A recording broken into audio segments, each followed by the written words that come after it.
एक समय की बात है। एक बार गौतम बुद्ध अपने शिष्यों के साथ सभा कर रहे थे। तभी एक लड़का दौड़ते हुए उनके पास आता है और बोलना है, महात्मा मैं बहुत परेशान हूं, कृपया मेरी समस्या का कोई हाल बताइए। ऐसे ही चला रहा तो मैं अपना मानसिक संतुलन को बैठूंगा। बुद्ध बोले, अरे ऐसी क्या बात है, तुम क्यों परेशान हो? अपनी परेशानी बताओ। वो लड़का कहता है कि मेरे मां में न चाहते हुए भी बार बार अनावश्यक चिंताएं घर लेती हैं और मैं हर बार गहरी चिंता में खो जाता हूं और उसके बड़े में बहुत बार सोने के जाता हूं। मैं जानता हूं कि वो चीज जरूरी नहीं है, लेकिन फिर भी उनका ख्याल बार बार मेरे मां में ए जाता है। कृपा करके मुझे बताएं, मेरे मां में आए और मैं उनके बड़े में ज्यादा ना सोचो। मुस्कुराए और बोले, इतनी सी बात है, तुम इतनी परेशान हो गए? एक बार एक भिखारी एक सेठ के घर पहुंच और सेठ से कुछ मुड़े मांगने लगा कि भिक्षा में मुझे कुछ दान करो। सेठ आया और अपने जब में हाथ डाल, लेकिन उसके जब से कुछ भी नहीं निकाला। उसने दोनों ओर जब में हाथ डालिए, फिर भी उसकी दोनों जीजी से कुछ भी नहीं निकाला। फिर निराशा होके घर में चला गया। घर में यादव से कुछ दिखाई नहीं दिया। तत्पश्चात उसने अपनी पत्नी को आवाज लगे, अरे सुनती हो, देखो भिखारी आया है, कुछ हो तो इसे दे दो या खाना मिला दो। लेकिन कोई भी आवाज नहीं आई। अंदर जाकर देखा तो उसकी पत्नी घर पे थी। ने उसको कुछ समझ में नहीं आया। उसने क्या किया, बगल में थाली पड़ी थी, वो थाली को उठाया और उसे भिखारी को दे दिया। खुशी खुशी चला गया तो उसने पत्नी से बोला, तुम कहाँ गई थी? भिखारी आया था, मुझे कुछ दान देना था, लेकिन मेरे पास कुछ था ही नहीं। तो पत्नी ने पूछा, फिर तुमने धन में क्या दिया?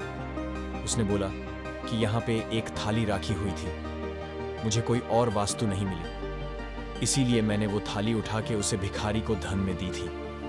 पत्नी चिल्लाने लगी, अरे तुम्हारा दिमाग खराब हो गया है क्या? तुम पागल हो गए हो? वो थाली नहीं है, वो चांदी की थाली थी, वह बहुत ही कीमती थी। तुमने वो थाली उठा के भिखारी को दे दी, दौड़ के जो, और उसे मांग के वापस लेकर आओ। तुमने क्या कर दिया? वह सेठ घर से बाहर निकाल जाता है उसे भिखारी को ढूंढने के लिए कि भिखारी कहाँ गया। काफी दूर जान पर आखिर वो भिखारी दिखाई देता है। उसे दूर से आवाज लगता है, अरे भाई, मेरे भाई, रुको रुको।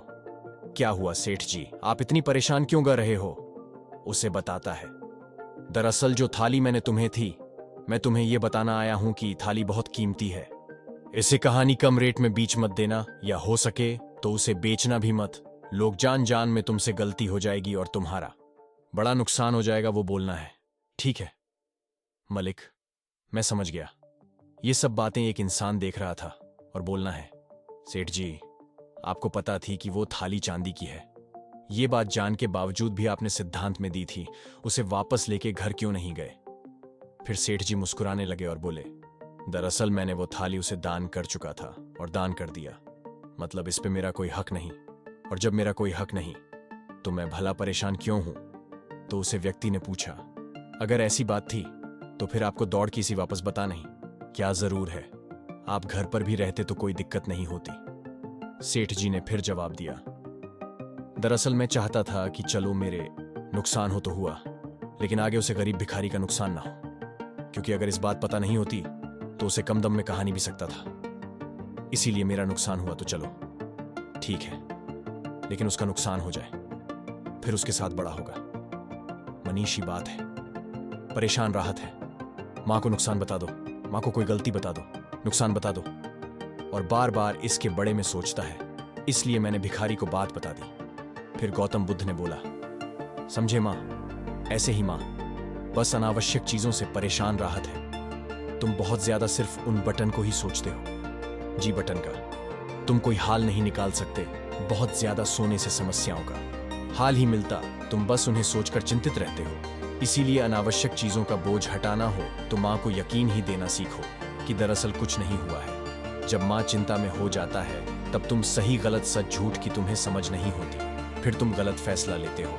इसीलिए अनावश्यक चिंता करना छोड़ देना चाहिए, तुम्हारे लिए लाभदायक नहीं होता। बाकी कहानी कैसी लगी आप हमें कमेंट बॉक्स जरूर बताएं। किसी भी तरह का सवाल है तो आप हमें कमेंट बॉक्स में पूछ सकते हैं। तब तक मिलते हैं हम आपसे एक और कहानी के साथ अगले दिन।